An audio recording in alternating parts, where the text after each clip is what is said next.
dollars, but also an economic impact, because as just an example of that one of shoulder of our economy was, and I hope in future will be steel sector, but the heart of our steel industry, Mariupol, is totally destroyed, and it's immediately cut several percent of our GDP as such, because the volume says several million tons of steel we used to produce and export from Mariupol are now cut from in complex. So it's not only the cost of the steel, but the facilities there. But this is a chance for us to reconstruct in a way that is closer to the global vision of the future. So if we will take steel as an example, we actually before the war discussed the climate modernization of steel industry. So that's why we believe that here we can combine in our recovery, we can combine both the restoration of economy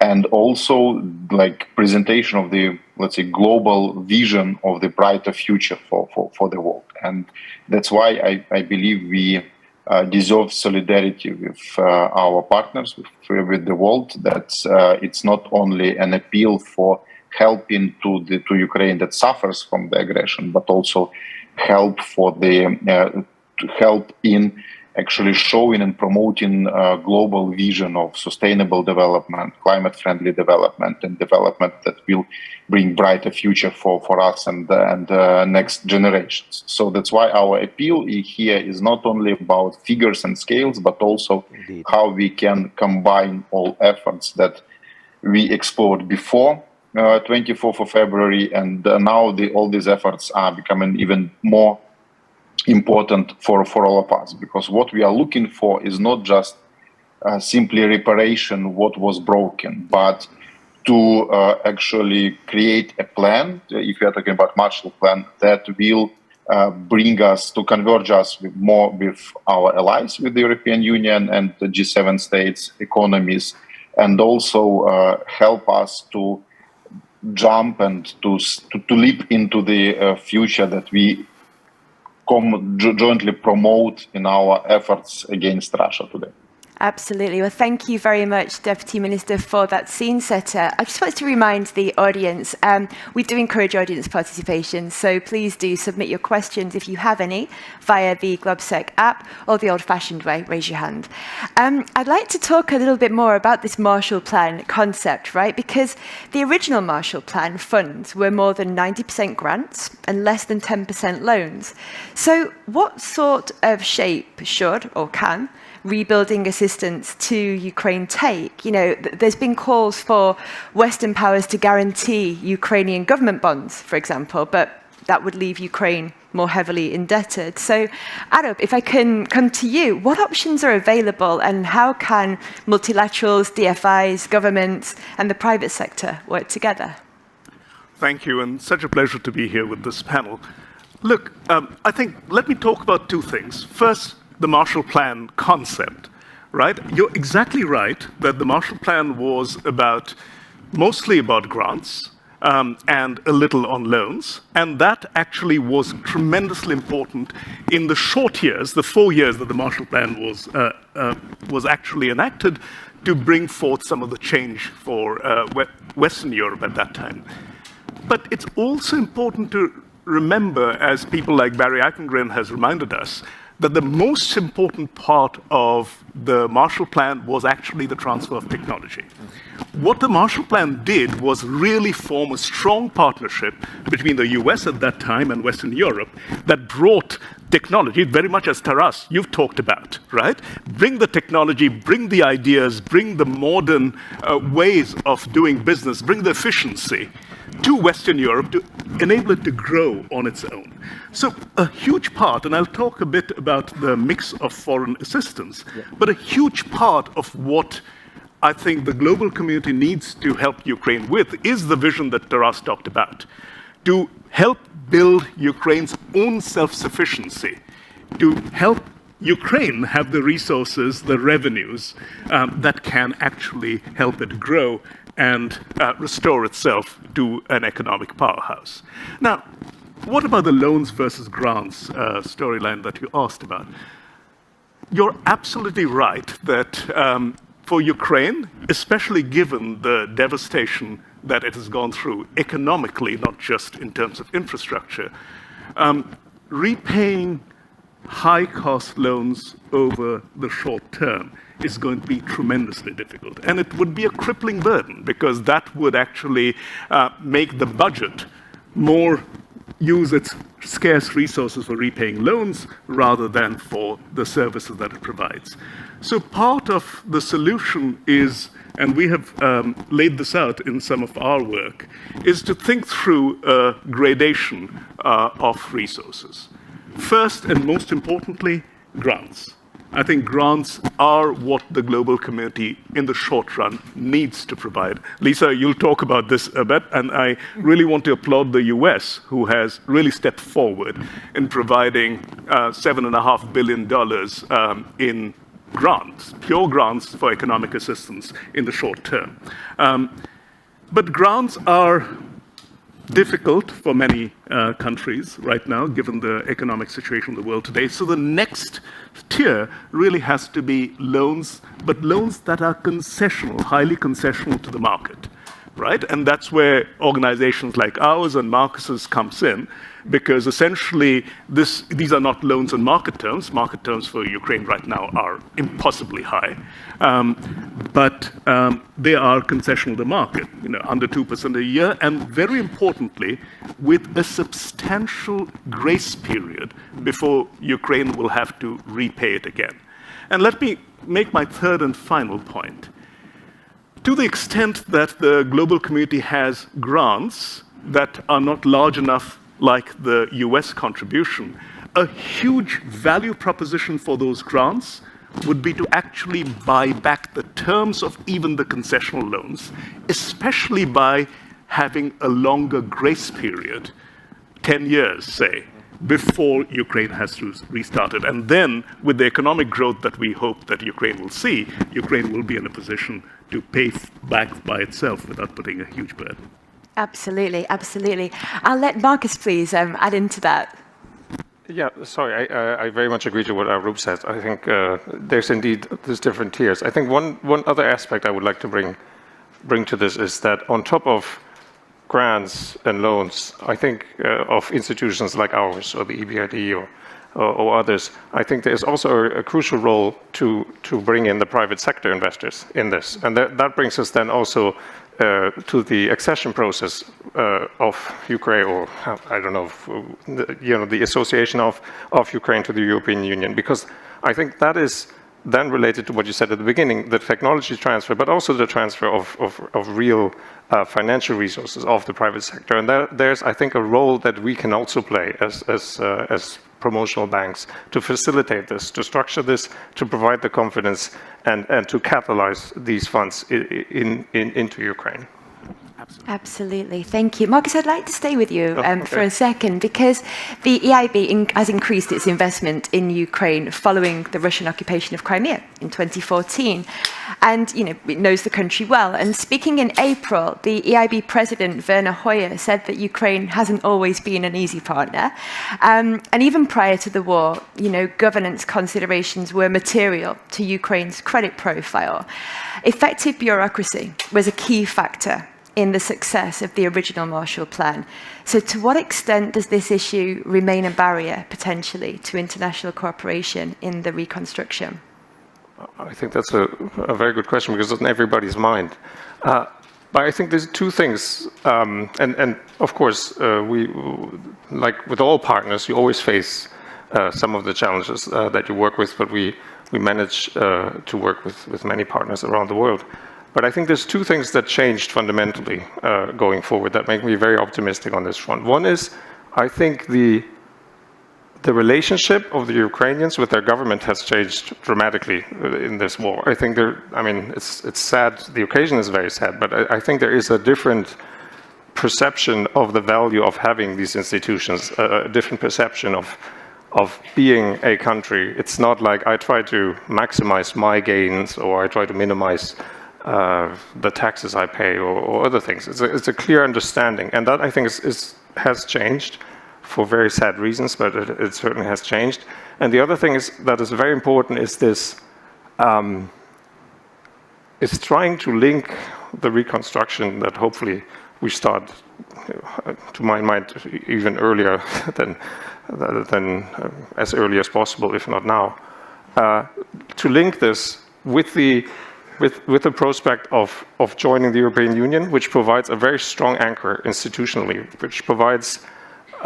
which is a kind of a tested model of combining country ownership at the same time as being embedded in an overall institutional framework that allows to address the challenges that every democracy faces in critical situations like this. And I think with these two, I think Ukraine will be an even better partner than it was before the recent aggressions of Russia. So I think that's what makes us optimistic. At the same time, we all know, and our Ukrainian partners are the first to acknowledge that this will be a massive challenge for all of us. And this will be a lot of flows. It's going to be very hard to make sure that the plans are consistent. It's going to be very hard that the little bit that we can give as international community, as much as it will always be too little, given the needs that we just heard about. So we have to be very, very careful to make sure that every euro, every dollar is spent in the most efficient way and is well coordinated. But I think with these two things, a different attitude towards the government and embedding this and having this as an element of the EU process towards joining the EU, I think we have a very good chance to make this a success. Excellent. I know there's a couple more comments from all the speakers here. I'll start with you, Wilhelm. Well, first of all, I find it a wonderful sign of hope that we discuss recovery in the midst of the war. Yeah. Because this gives the impression that we are trustful, that we believe in Ukraine, having Ukraine as an independent and free country and as part of the European family. And Taras, I can just make a big applause or compliment what you are doing in this country. It's so impressive. You are putting a mirror in front of us and showing also us what we have to do. I find this extremely important. Second, talking about Marshall Plan, I'm coming from Austria. Austria, after the Second World War, was the country that was the most endangered by suffering and hunger and starving population. Marshall Plan was the key for making this Austrian story of success. And you will be surprised, Marshall Plan is still in place. We do have in Austria this European Recovery Program, ERP, that's still working. And I give you just a flavor what I think, and I would be very much interested also to discuss this, what is necessary to make it a story of success. And here we have to be crystal clear. First and foremost, we need a proper public structure and the public services in place. And here the link to the accession process is key. Second, don't underestimate, we need a clear list of priorities, what has to be done. And this is the most challenging thing for a Ukrainian government, a clear list of priorities. Because everything is necessary immediately, but we can't do everything at the same time. We need a clear list of priorities. Third, from the very beginning, please let us involve the private sector. It is not possible to do everything just by public money or grants. We need the private sector engaged in this, let's say, list of priorities. And fourth, let's not talk about either or. We should not talk about either grant or loans or either public or private. We need everything. Yeah. And the blending of the capacity of the public sector and the capacity of the private sector is key. And for that, these promotional institutions play a critical role. And one of the ideas could be that the Ukrainians are also creating a promotional bank to have the proper partnership in that. And last but not least, I think we should listen carefully what Ukrainians need. You have mentioned, Tara, steel sector. I think we should take into account agriculture. That's key for the country. We should take into account from the very beginning, not infrastructure just, but also SMEs, for instance, in Ukraine. And we should make also an approach that covers Ukraine as a country and not just, let's say, some areas, because the question of equal distribution of aid and help is key to have the proper support of the Ukrainian people. These are just a few things, and I can just tell you, let's do it. Yeah. Full stop. Let's start it as soon as possible. And this is practically now. Thank you. Lisa, to you, and then Arup, and then we'll go back to Taras to hear from him. Yeah, thank you. So first of all, I mean, I'd like to, instead of maybe Marshall Plan for Ukraine, I feel more comfortable talking about it as the Ukraine plan, because as you know, the other panelists have noted, and as the Deputy Minister have noted, it has to be Ukraine-led. Yeah. The Ukraine people and the government of Ukraine need to identify the priorities among the priorities, because the challenges are huge, the needs are huge. For USAID, we are used to operating in multiple timelines. So on February 24, first day of the invasion, USAID immediately sent a disaster assistance response team on that very day. In the medium term, we're trying to assist small businesses, farmers to be able to maintain and continue their livelihoods, trying to assist the millions of internally displaced people who need some economic assistance as well as cash assistance. But in the long term, which is probably the hardest of all, is we need to keep our focus on what is the big goal, which is to ensure that Ukraine in the long term, as the Deputy Minister mentioned, has sustainable development. And that means supporting democratic governance and a market economy in Ukraine. And that is where we have, even through the invasion, we've continued our programs in Ukraine. We have about 700 staff of our implementing partners and 40 programs ongoing, because the reforms have to continue. And I have to say, Ukraine has actually made a lot of progress. We talked about accountability and transparency. We supported the government in developing an e-procurement system, Prozoro, and we also supported Dozoro, which is a civil society watchdog. And I think whether it's loans, grants, I mean, as that assistance comes in, it's very critical for accountability to come through, and it gives confidence not just in the international community, but more importantly to the people of Ukraine, that the money coming in is spent in direct benefit to the people of Ukraine. And the last point I'll make is on the private sector, which Mark, Arup, and Willem had said, you cannot attract private investment if rule of law, if the business policy environment are conducive to investment. So the long-term reforms are needed, and I know Ukraine is not waiting, and neither is USAID. Thank you. Arup. Let me be brief in the interest of conversation, but I really want to pull some of the points that were made together in terms of the private sector. And I think exactly as you said, that we need to quickly have private money flowing in. And a big part of that, therefore, going to the list of priorities, has to be the set of conditions that essentially de-risk the private sector. Some of that can be played by partners, right? The de-risking part, it can be insurance and others, but a big part of that is confidence in the rule of law, in corporate governance of the large state-owned enterprises that still dominate Ukraine, including in the financial sector. And I think that has to be a big part of the story of reconstruction that the Ukrainian government puts forward for the world. Because eventually, the longest term impact, as all the panelists have said, for Ukraine is a thriving private sector, Ukrainian private sector, but with foreign, European, American, global firms coming in and playing an important role in reviving the economy, providing jobs, alleviating poverty. Absolutely, thank you. Taras, over to you.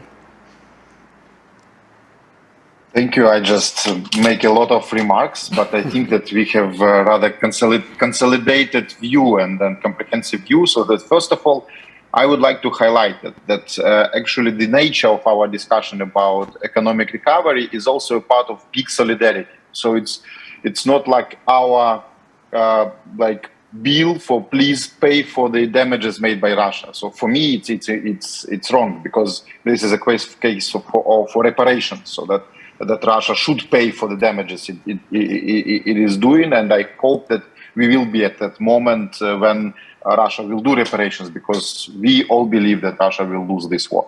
But this issue of recovery is a matter of solidarity, is a matter of, let's say, common vision of our goals, of sustainable development goals, whatever framework you will take. So Western values, market economy, or something more like more, let's say, bureaucratic UN sustainable development goals lists. So in all these areas, we actually together. So that's why this is a matter of economic and solidarity. So that's why this is the foundation of this pledge for recovery. So that's why it should be oriented on something more than just covering the damages caused by Russia.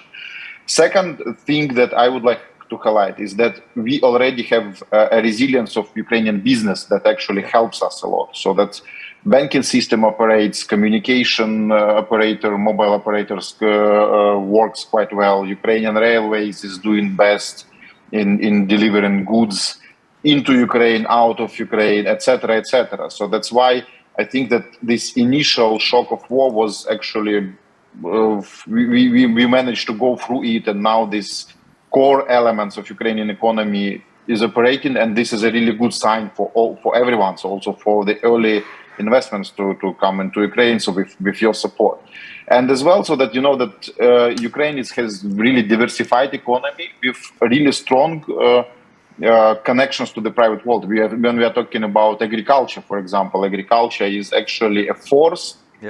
Which is built for many years together with American companies like Cargill or French companies like Soufflet and also Gulf countries like DP World, actually, Dubai port owning some capacities, and Saudi Arabia, Salik owning some land and in Ukraine as well. So that's why the agriculture in Ukraine is a symbol that it's not like state-owned. It's actually something global. So that where a lot of companies invested a lot. So that's why official development partners like European Investment Bank or World Bank, and so it should be like they should be facilitators and help and some kind of like a guarantee for this private inflow to go into Ukraine. So sometimes we had a discussion, so that indeed Ukraine is not the most comfortable partner, especially when we are talking about corporate governance for state-owned enterprises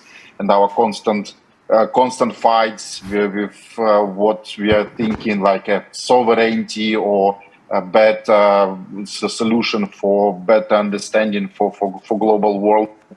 But in reality, I think that what we are looking for is your support is actually in presenting us for the private world as a really vibrant and diversified economy. And what is really surprising me is that you helped me to understand that actually our bid for EU accession is not like a ultimate goal, but a necessary axiom for the success of this recovery. Because I agree with you, so that Ukrainian institutions, of course, we can be really happy that pandemia experience and communicating in WhatsApp with all my colleagues and deputy minister helped us in these early days of war.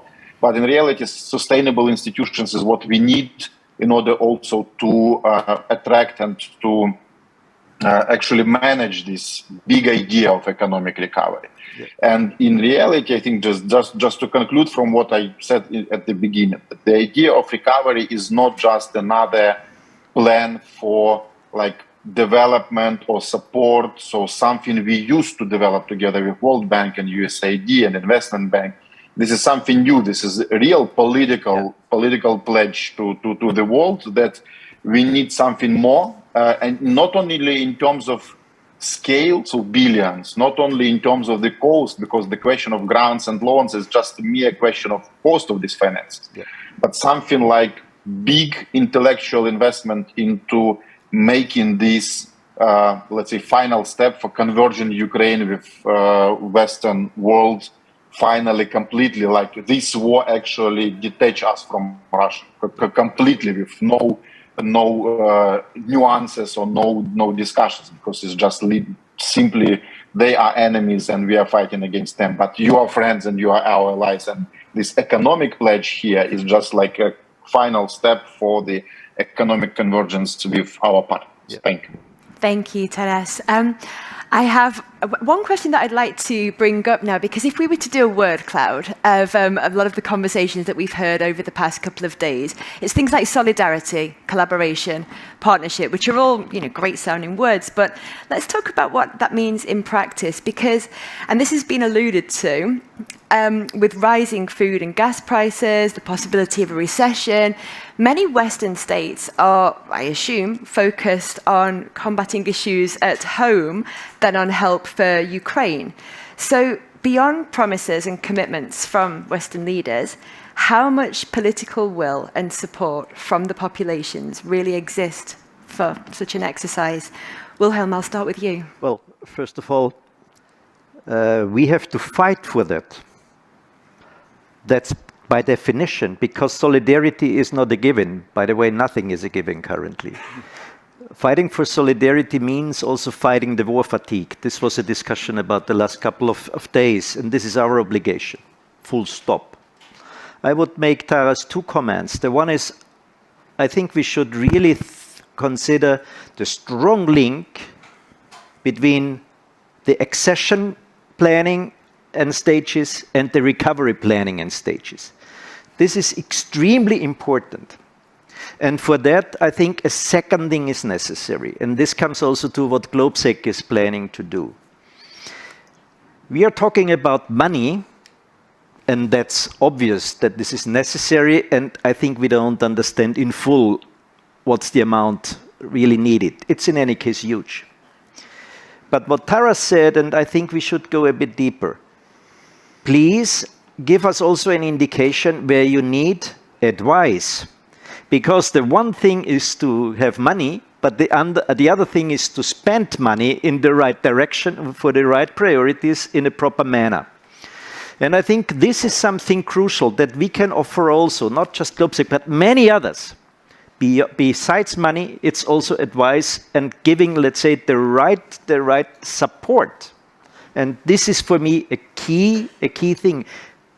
Just to close this means also, again, the connection between access, the process of accession to the European Union, and the recovery planning, because this must be based also on intellectual capacity. And here we need also the clear requests from Ukraine. What do we need and when?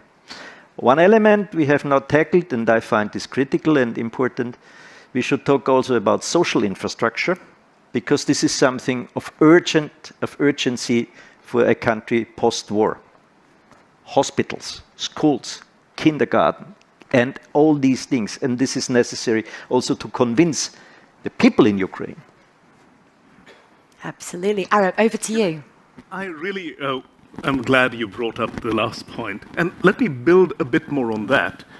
Eventually, I think too much of the conversation, and I've been part of many, on reconstruction has concentrated on infrastructure, including social infrastructure.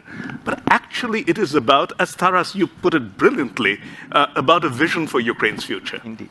And there is a lot to be done, especially in building Ukraine's and maintaining Ukraine's amazing human capital.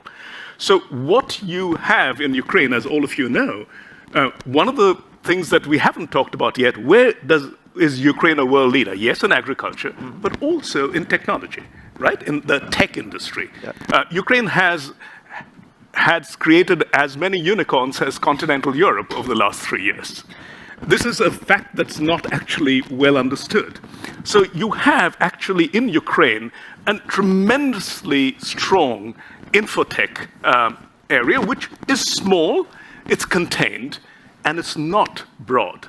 So part of the comparative advantages that Ukraine can build on is actually that. And there we do have a challenge. Ukraine's human capital, if you look at learning losses and gaps, is actually declining because Ukraine does not yet have a modern education sector. So part of the process of accession to Western values, to Western standards, has to be a really strong focus on restoring and even leapfrogging Ukraine's educational and technical capacities broadly across the population of Ukraine. And that will make Ukraine a powerhouse that we haven't actually talked about in traditional, apart from the traditional ways that we have talked about things. Absolutely. I'd like to go back onto that political will side of things from the American, from the US perspective as well. So Lisa, from your perspective, you know, how much support do you feel there is from the US public? I think it's very clear from the U.S. government, level, the support and the assistance, whether it's development, humanitarian, or military assistance. That's very clear. One of the things we also encountered, and even in the early days of the war, is just the amount of corporate interest as well in supporting Ukraine. And then in even small communities in the United States, you see a lot of just voluntary efforts to help communities. We have all seen, the atrocious implications of the war on TV.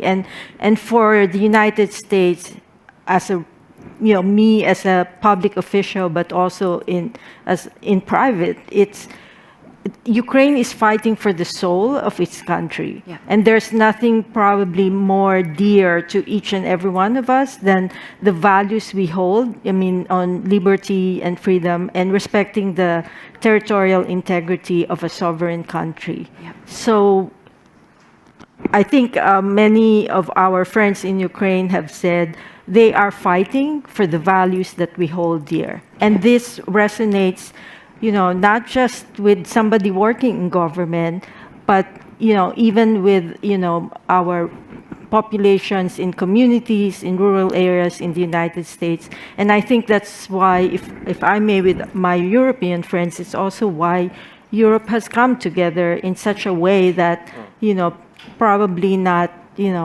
seen in the last few years. And we're very much working with the European Union. We're constantly coordinating and with the international financial institutions. In fact, Arup and I will have a lot to talk about after this forum. Excellent. Marcus, over to you. Yeah, I just want to come back to your original question. Is there enough support given the domestic challenges? Yeah. I think it is recognized that there is no trade-off. These domestic challenges are very much linked towards what's going on in Ukraine, and have, I think, once again reminded us of the interlinkages that we have on this continent and the importance of addressing them together, including very tough situations that we have in the east of Europe, in Ukraine. And therefore, I don't think there is a fatigue. There will be a developing fatigue and saying, now I have to deal with the fuel or food in Europe. I don't. Maybe I'm biased because I'm working for the EU, but I'm very, very optimistic that the Europeans have realized how important Ukraine is for us, not only the EU is for Ukraine, and how important it is that we address this together. And to what Tara said, it is indeed impressive how resilient and vibrant the Ukrainian private sector and government and everybody was pushing forward. And I think what is important now is that we do don't hesitate in supporting this. I think infrastructure is needed now to help this momentum. We have to be able to support now Ukraine in enabling accessing markets to get the wheat out of the country and to build on this vibrant economy. And we have to, I think, now signal to the private sector that there is a strong anchor that they can count on in terms of rule of law and everything that's required by starting now a process that brings Ukraine into the EU. I think we say this is our central scenario, and we say Ukraine must win, right? And we know that's true. So let's act under this scenario and start all this support now and not wait for what we know will have to happen. Because the longer we wait, the more damage is done to the Ukrainian economy, and we have to. We don't have the luxury to wait. We are interlinked. We are one economic, one value space in Europe, in the West, with our partners and everybody. So I think that is what is important. I don't think there is a trade-off. And if people think there's a trade-off, we have to do a better job to explain there is no trade-off between the domestic challenges that we face and the situation that we have. And there's no reason to wait for anything. We have to rebuild Kiev now, and we have to rebuild all the places where we can now. And yes, there will always be the risk that something will be destroyed again. But that will also be the same in 5 years or 10 years. So we have to build up the resilience now and allow Ukraine to be an even more vibrant country, and allow the private sector to realize that we're serious in order to then invest in the future of Ukraine and in the future of Europe. Exactly. Thank you very much. There's quite a few questions coming in, so I'd like to just pause and take some questions from the audience. First of all, we've got one from a gentleman, Kurt Volker, in the audience, so please do, let's get a microphone over to you. And if you'd like to stand up and ask your question.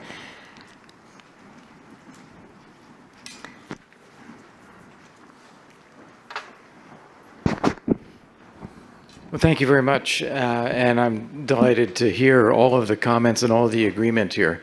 I think you've brought out a lot of critical points, and if I could just join in saying, start now is absolutely right, that Ukraine needs economic growth in order to shorten the war and to successfully win the war. So we shouldn't be waiting for some mythical thing to happen that we have to do now. There are two military things that are important that relating to this. One of them is demining, where that needs to be part of our assistance for agriculture, for oil and gas exploration. Demining is critical. And second is opening the port of Odessa. And this is something that I don't think any of us, United States or NATO allies, are focused enough on. It is not just about the immediate grain crisis. This is about Ukraine's recovery. And it is, to me, incomprehensible that we are not standing up for freedom of navigation in international waters in the Black Sea. Third thing that was mentioned is restarting the economy. Growth is, to me, the critical thing. It's not about aid. It's about growth.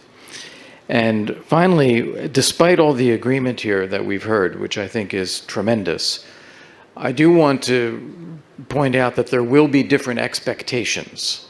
I know already in Ukraine people are saying, give us the money, we know what to do with it, we will deploy it. I know from the US and the European Union, people will say, no, we need transparency, we need accountability, we have our own processes.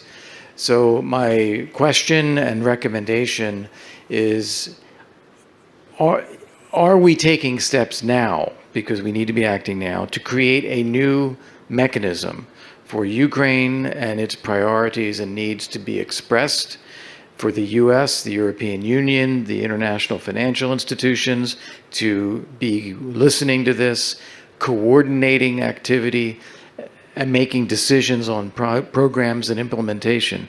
Because I think unlike the original Marshall Plan, this is not going to be one thing. Yeah. I think it's going to be a multitude of mechanisms and efforts executed severally by all of the different people doing it, but it does need to have this sense of Ukrainian priorities and coordinated implementation by an international community. So is this moving? Yeah, thank you very much, Kurt. Taras, I'd like to give you the opportunity to respond to that. Oh, yes, so I have a lot to respond. So first of all, I think that in terms of current needs, so that's all what we discuss here. So everything is connected, because after all the domestic concerns of every individual household, of course, every private person wants cheap fuel, like it's like a core basic of politics in Hungary. So that's price of diesel is like a key for winning elections. But in reality, if we think about inflation, so inflation in Western world is caused by Russia. So first of all, the blackmail by gas, now this food crisis. If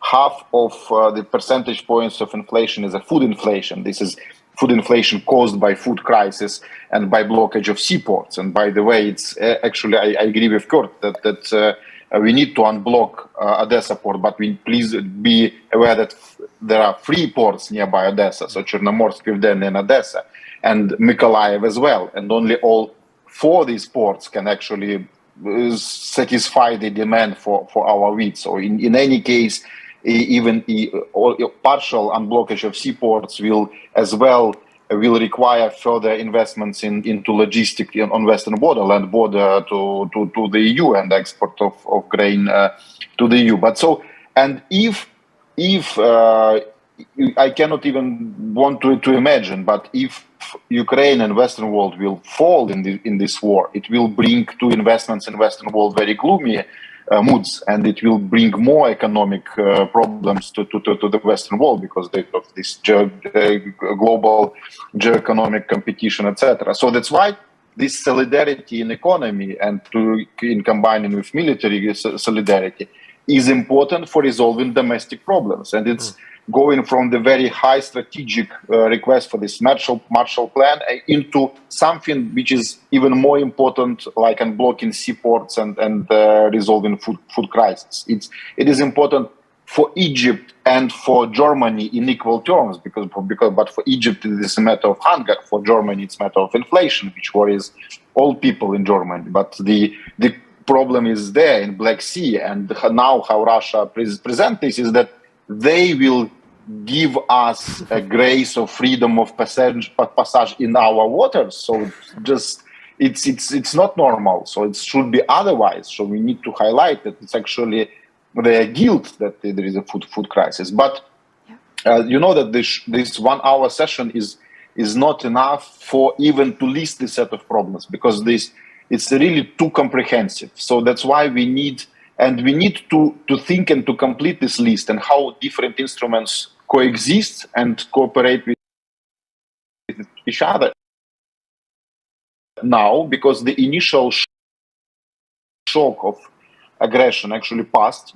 Our economy showed some resilience, but it will not survive without your help, your immediate help, in terms of public finance support, in terms of encouragement for investments, because the next 3-6 months will be decisive, just not to go into, let's say, long-term collapse of Ukrainian economy.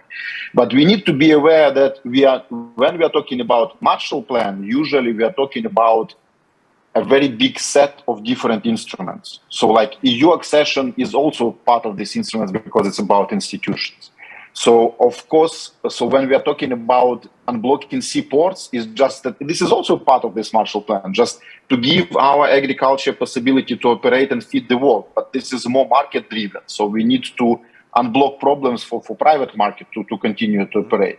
And then if we will structure all these demands, what we are generally called by umbrella of Marshall Plan, we will go closer to the projects of recovery of social infrastructure. So infrastructure and social infrastructure, something closer to the mandate of your institutions.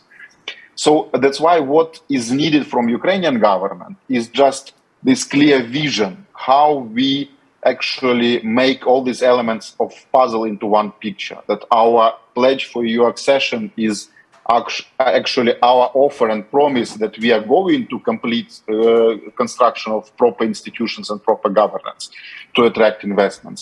Our pledge to unblock seaports is actually a pledge for to give an opportunity for market forces to feed the world, because we have resilient business that actually can feed the world and resolve these problems. And our appeal to the institutions with finances for recovery is just to complement all these all other pledges and all other requests. So this is something what is needed from Ukrainian government. I hope that the next big event in Lugano will help to do this. We will have an opportunity to spend several sessions and more people than just 5 of us to talk about it.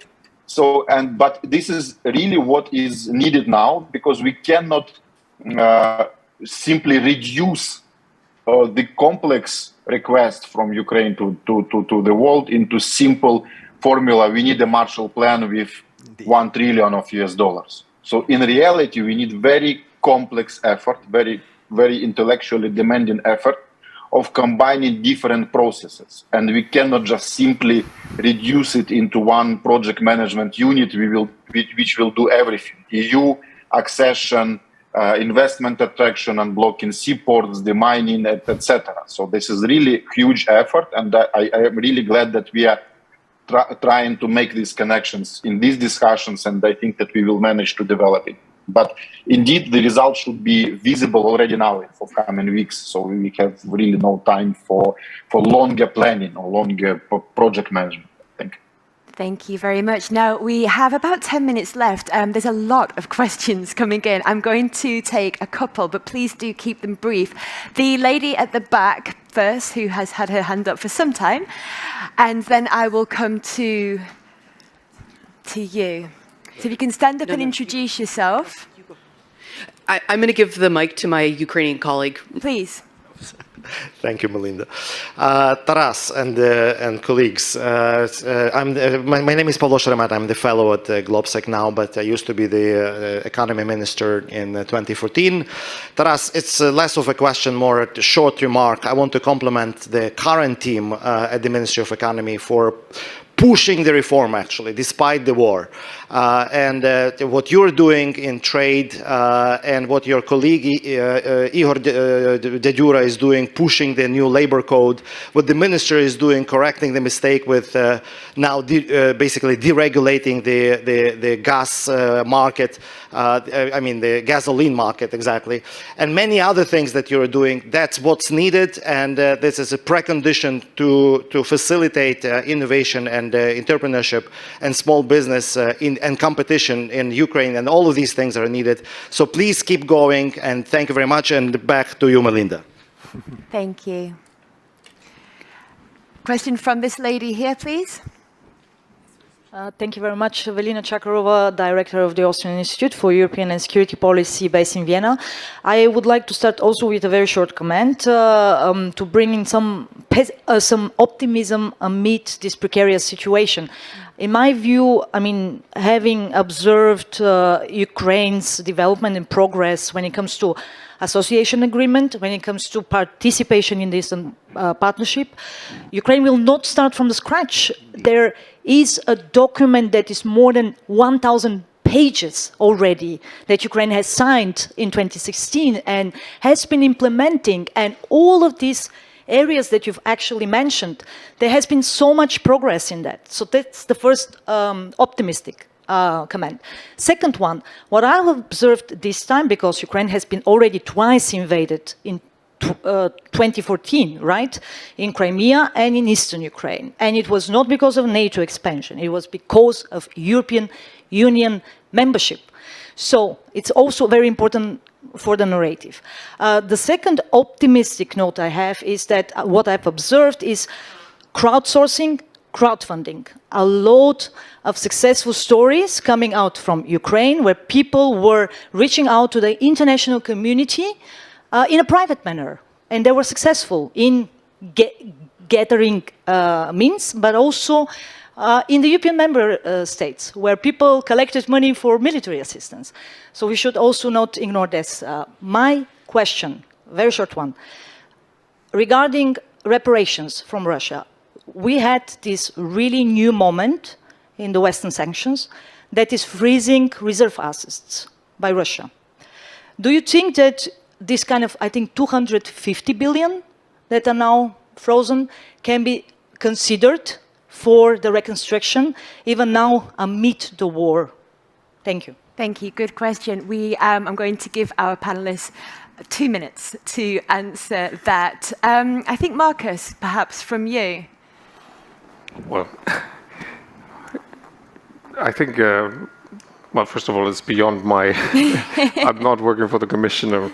I think we have to be, indeed, maybe the answer is, first of all, I think Russia has to be held accountable.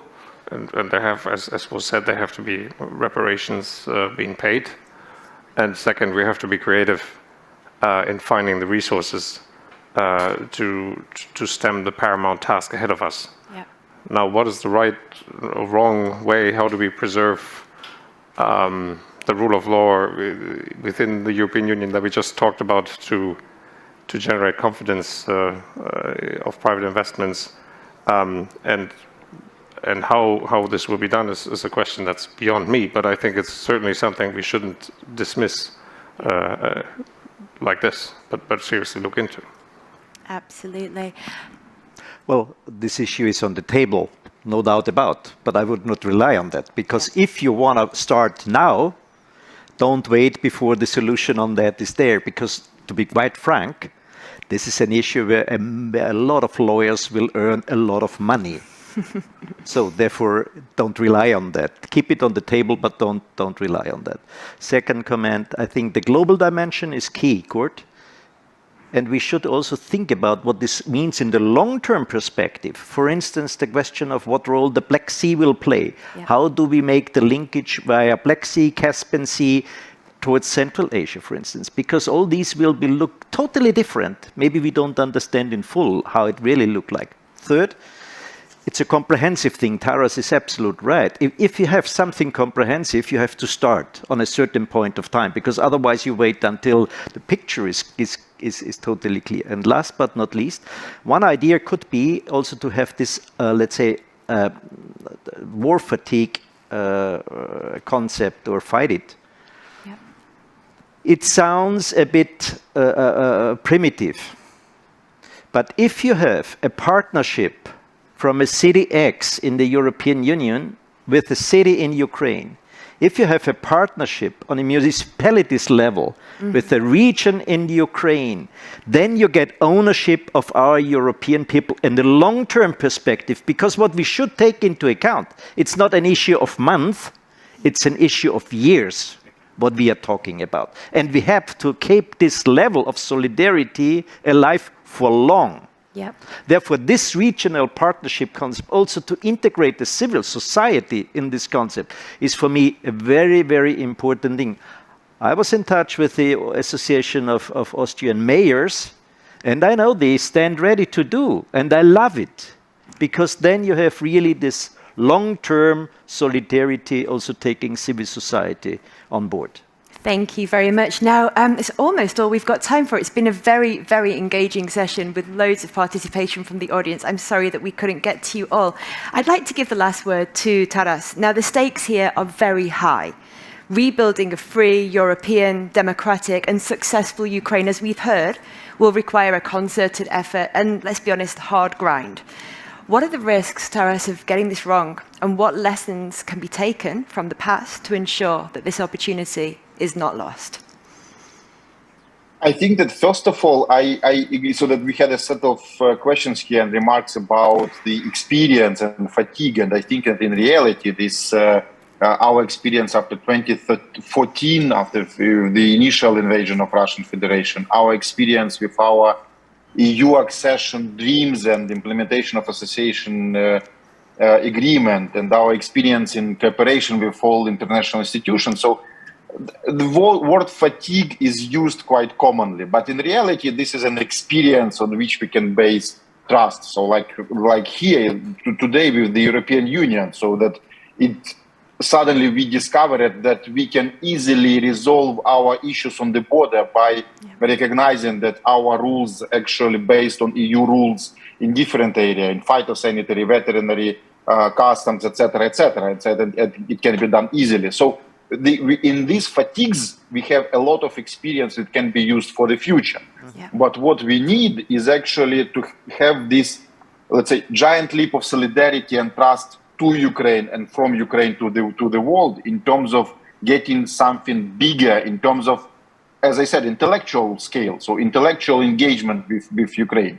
So it's not only like this time we need more money or this time we need more market access. So this time we need more, let's say, this intellectual solidarity. And I agree that the level of interconnections is not yet visible, and the situation in Black Sea and other dimensions. So there will be a lot of things we will discover when we will talk about this economic recovery for Ukraine, and it will be extremely interesting and provided energy for further economic development of all region. And that's why it might be interesting for the EU as well as for Ukraine. So, and this time I think that it's time just to collect all this and to move further. So we need to use all even bad lessons we learned into something positive now. So that's why I'm really optimistic about the feasibility of this big intellectual project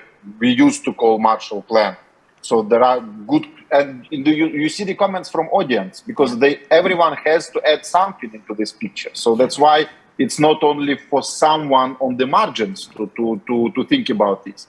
Now everyone has to add a lot to this. So that's why we, in this particular 100 days of tragedy in Ukrainian territories, we can add the decades of slow integration of Ukraine into Western world in different dimensions, academia, markets, experts, etc., etc. So now we can use all these experience we earned for decades for resolving current big problem. Yeah. Thank you very much, Taras. That's a very interesting and important message to end on. Well, that's all we have time for. I'd like to, please do join me in thanking all of our panelists. And thank you, all of you, for joining us.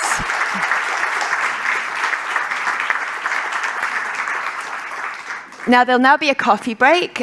Please do come back here at 12:10 for the next session. Thank you.